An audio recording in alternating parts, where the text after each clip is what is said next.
एक ही घड़ी और एक ही मुहूर्त में जन्म लेने पर भी सबके कर्म और भाग्य अलग अलग क्यों होते हैं।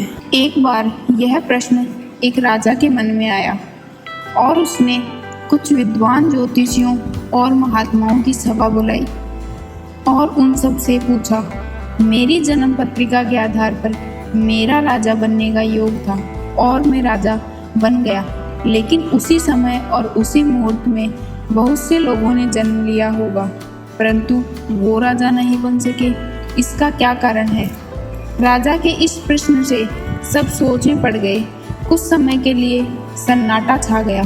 फिर अचानक एक वृद्ध महात्मा खड़े हुए और बोले, महाराज, आपको राज्य की सीमा से कुछ दूर घने जंगल में एक महात्मा मिलेंगे। उनसे आपको इस प्रश्न का सही उत्तर प्राप्त हो सकता है। राजा के लिए इस प्रश्न के उत्तर की जिज्ञासा इतनी तीव्र थी कि उन्होंने उसी समय जंगल की ओर प्रस्थान किया। जंगल में खोजते खोजते उन्हें एक महात्मा मिले जो एक पेड़ के नीचे बैठकर उसी पेड़ की पत्तियां खा रहे थे। राजा ने उस महात्मा के पास जाकर वही प्रश्न किया, किंतु महात्मा क्रोधित होकर बोले, देख नहीं रहा मूर्ख, मैं पत्तियां खाने में व्यस्त हूँ, समय नहीं है मेरे पास तेरे प्रश्न के उत्तर के लिए। जा, इस पहाड़ी के बीच एक और महात्मा तुझे मिलेंगे, उन्हीं से पूछना इस प्रश्न का उत्तर। राजा की जिज्ञासा और बढ़ गई और वह पहाड़ी मार्ग को पार करता हुआ बड़ी कठिनाई के साथ परंतु बहुत उत्सुकता से उस प्रश्न के लिए उस दूसरे महात्मा के पास पहुंचा।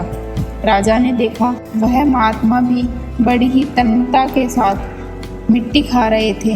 राजा ने उस महात्मा के पास जाकर वही प्रश्न किया परंतु वो भी क्रोधित होकर बोले, मैं भूख से बेहाल हूँ, मैं पहले अपनी भूख शांत करूँ या तेरे प्रश्न का उत्तर दूँ। आगे बढ़ और पहाड़ी की चोटी पर जा, वहाँ एक आदिवासी बालक रहता है, वही दे सकता है तेरे प्रश्न का उत्तर, परंतु ध्यान रहे कि वह शीघ्र ही मृत्यु को प्राप्त होने वाला है।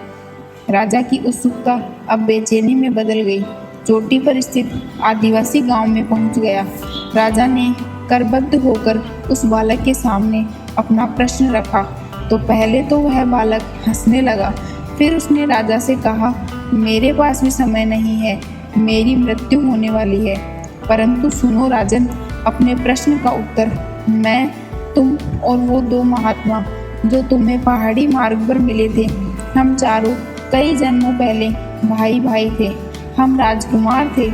एक बार हम चारों राजकुमार भाई शिकार खेलते खेलते जंगल में बहुत दूर निकल गए थे और मार्ग भटक गए थे और अचानक हमें आटे की एक पोटली मिली। उस आटे से हमने 4 रोटियां बनाई और आपस में बांट ली। हम अपने अपने हिस्से की रोटी खाने ही बैठे थे कि भूख प्यास से तड़पता हुआ एक महात्मा हमारे पास आ गया। पत्तियां खाने वाला भाई से उसने कहा, बेटा, मैं कई दिनों से भूखा हूँ, अपनी रोटी में से कुछ हिस्सा मुझे भी दे दो ताकि मैं जीवित रह सकूं। यह सुनते ही वह भाई क्रोधित हो गया और बोला, तुम्हें रोटी का एक हिस्सा दे दूंगा तो मैं क्या खाऊंगा, नीचे गिरी हुई पत्तियां, चल भाग यहाँ से। अब वो महात्मा उस भाई के पास पहुंचा जो इस जन्म में मिट्टी खा रहा था।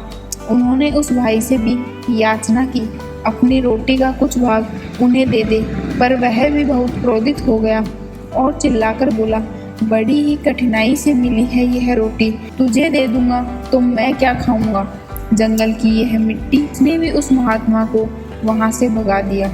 भूख से बेहाल महात्मा जब मेरे पास आए तब मैंने भी अधीरता से ही उत्तर दिया कि मैं नहीं दे सकता अपनी रोटी का हिस्सा, अगर मैं तुम्हें दे दूंगा तो मैं क्या भूखा मरूंगा।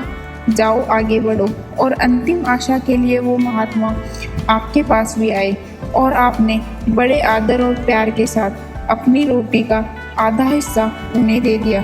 वो आधी रोटी खाकर वह महात्मा बहुत खुश हुआ और बोला, तुम्हारा भविष्य तुम्हारे व्यवहार और तुम्हारे कर्म के आधार पर ही मिलेगा। और देखो राजन, वही हुआ।